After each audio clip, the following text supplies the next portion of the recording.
Walk into a Malaysian restaurant, open the menu, and there is a fair chance you will not recognize much of what you see. Maybe a few words look familiar: rice, chicken, noodles, but then you come across names such as Nasi lemak, Roti canai, Char teow, and Asam laksa, and suddenly, ordering lunch starts to feel like a small test. Malaysian food can be confusing at first because it does not come from just one culinary tradition. Malay, Chinese, Indian, Peranakan, and regional influences all appear on the same menu. That also means there is an enormous amount of variety. In this video, we are looking at 5 Malaysian foods that make a great introduction to the country's cuisine. We will see what goes into them, what they taste like, and which one may be the best choice for you. Let's begin with the dish often described as Malaysia's national favorite. Calling nasi lemak rice with a few side dishes would be technically correct, but it would also miss the point completely. The rice is cooked in coconut milk, which gives it a soft texture and a rich, fragrant flavor. It usually comes with crunchy peanuts, salty dried anchovies, cucumber,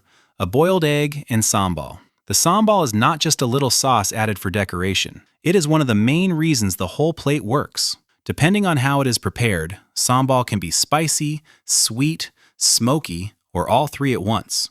The best way to eat nasi lemak is not to taste every ingredient separately. Take a little coconut rice, add some sambal, then bring in something salty, something crunchy, and a cool piece of cucumber. That way, almost every bite tastes slightly different. One may be creamy and spicy, the next may be salty and crisp. Then the cucumber cools everything down before the sambal comes back again. For someone trying Malaysian food for the first time, nasi lemak is probably one of the clearest places to begin. It puts several important Malaysian flavors together on one plate without making the experience too complicated. Our second dish is Roti canai, and at first glance, you might think it is just an ordinary flatbread. That idea disappears quickly once you see how it is made. The dough is stretched until it becomes incredibly thin, then folded over itself to create multiple layers. After that, it is cooked on a hot griddle. The outside becomes crisp and blistered, while the inside stays soft, stretchy, and flaky. Roti canai is normally torn into smaller pieces and dipped into lentil dal, chicken curry, fish curry, or sometimes several sauces together. The bread itself has a fairly mild, buttery flavor. That is exactly why dipping matters so much. The soft layers absorb the curry and spices without immediately falling apart. At least, they should not fall apart. Leave a piece sitting in the sauce for too long, and you may need to rescue it with a spoon.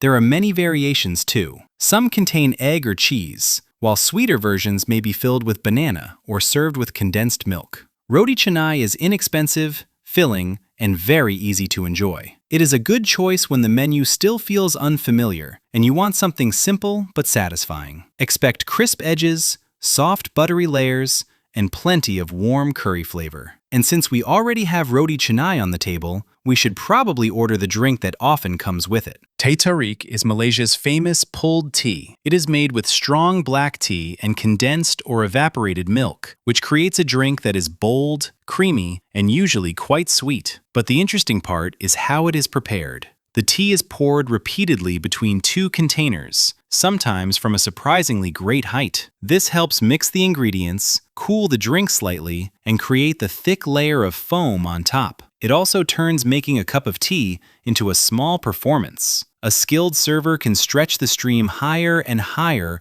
without spilling it. Watching someone do that makes pouring an ordinary cup of tea suddenly look rather unimpressive. The sweetness of tarik works especially well with salty or spicy dishes, which is why it pairs so naturally with roti canai and curry. If you do not enjoy very sweet drinks, it may be worth asking whether a less sweet version is available. Otherwise, expect strong tea, creamy milk, caramel-like sweetness, and a soft layer of foam on top. It is tea with a little theater added. Next is Char teow, a dish made with wide, flat rice noodles. The noodles are stir-fried over very high heat with soy sauce, egg, bean sprouts, Chinese chives, and shrimp. Depending on the restaurant, the dish may also include cockles, Chinese sausage, or both. But the real challenge is not simply cooking all the ingredients. What matters most is creating wok hei, the toasted, slightly smoky flavor produced by a fiercely hot wok and very fast cooking. The noodles need enough time to absorb the sauce and pick up that roasted flavor, but not so much time that they become soft, sticky, or overcooked. When it is prepared properly, char kway teow tastes smoky, savory, and slightly sweet. There is plenty of texture too. Soft noodles, crisp bean sprouts, juicy shrimp, and sometimes the richer bite of Chinese sausage. Choose this dish if you enjoy stir-fried noodles, seafood, and deep savory flavors. It is not the lightest dish on the menu, but it is probably not trying to be. Our final dish is very different. It is a noodle soup, but not the creamy kind many people expect when they hear the word laksa. Asam laksa is where the word laksa can become slightly dangerous for first-time diners.